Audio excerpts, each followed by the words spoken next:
ناظرین، کل مذہبی تنظیم تحریک لبیک ایک بار پھر سڑکوں پر ہے اور اس کا جو مطلوبہ اس کے مقاصد ہیں وہ دو بتائے جا رہے ہیں، جس میں بنیادی طور پر ایک سعد رضوی جو ان کے رہنما ہیں ان کی رہائی ہے، اور دوسرا فرانسیسی سفیر کی ملک بدری ہے۔ مطلوبہ مقاصد کس طرح سے پورے ہو سکتے ہیں، کس حد تک امکان ہے، اس پر بات کی جائے گی۔ میں ہوں ملک ظہیر بابر۔ اگر آپ نے چینل سبسکرائب نہیں کیا تو آپ سے درخواست ہے یہ چینل سبسکرائب کریں۔ یعنی بنیادی طور پر مذہب کے نام پر تشدد کرنا، یہ سڑکوں پر آنا یا مطالبات تسلیم کروانے کے لیے غیر آئینی غیر قانونی حربوں کا استعمال پاکستان کی تاریخ میں کوئی نئی بات نہیں ہے۔ کیا ہمیں پاکستان کے فوراً بعد سے آپ دیکھتے ہیں کہ ایسے واقعات شروع ہو گئے، اور ذوالفقار علی بھٹو جیسا ایک ایسا لبرل شخص جو سیکولر بھی کہلاتا تھا، اس نے بھی آخر کار مذہبی جماعتوں کے سامنے گھٹنے ٹیک دیے۔ کیا اب ہم یہ سمجھ سکتے ہیں کہ یہ معاملہ طول پکڑے گا اور اس کے نتیجے میں مزید مسائل پیدا ہوں گے؟ اب تک کی اطلاعات کے مطابق دو جو ہمارے پولیس اہلکار ہیں وہ شہید ہو گئے ہیں، اور دو مظاہرین میں سے لوگ بھی اپنی جانوں سے ہاتھ دھو بیٹھے ہیں۔ یوں ہم یہ کہہ سکتے ہیں کہ تشدد بڑھ رہا ہے، اور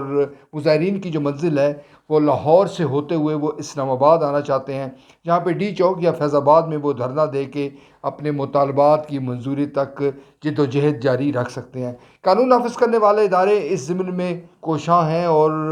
ان کی یہ بھرپور انداز میں منظم انداز میں ان کی کارروائیاں جاری ہیں، اور وہ یہ چاہ رہے ہیں، وہ احکامات بھی ان کو یہی ہیں کہ کسی طور پر جو مظاہرین ہیں وہ اسلام آباد نہ آئیں۔ پکڑ دھکڑ بھی ہو رہی ہے۔ کالعدم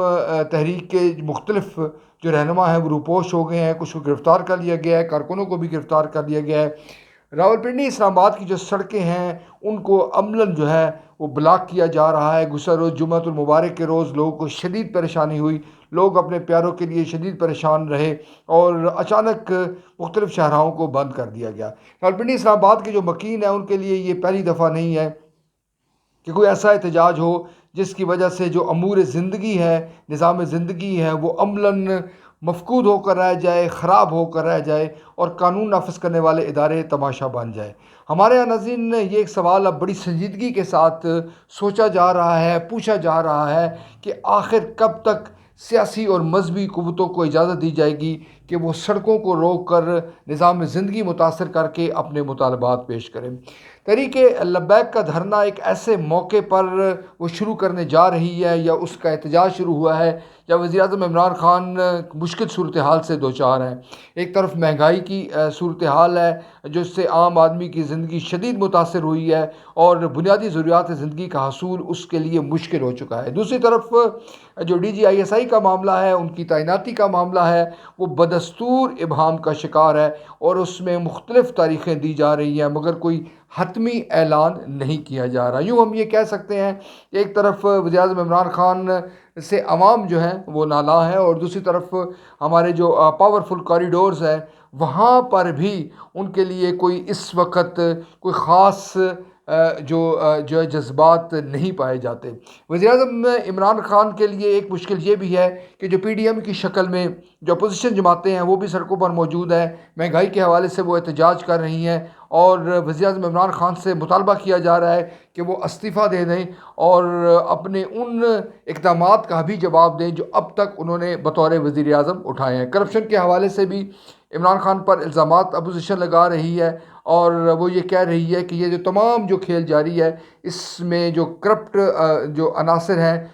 وزیر اعظم عمران خان ان کی مدد جو ہے وہ کرتے رہے ہیں۔ یوں ہم یہ کہہ سکتے ہیں کہ حکومت مشکل صورتحال سے دوچار ہے۔ ناظرین، کالعدم تحریک طالبان پاکستان کے حوالے سے بھی اس کی جو مختلف کارروائیاں ہیں وہ بھی ہمارے قبائلی علاقوں میں اس کے بھی شواہد موجود ہیں، بلوچستان میں بھی کچھ سب اچھا کی رپورٹ نہیں ہے۔ مجموعی طور پر اس وقت جو پاکستان کی صورتحال ہے، امن و امان کی جو صورتحال ہے، معاشی صورتحال ہے، وہ کسی طور پر تسلی بخش نہیں ہے۔ تحریک لبیک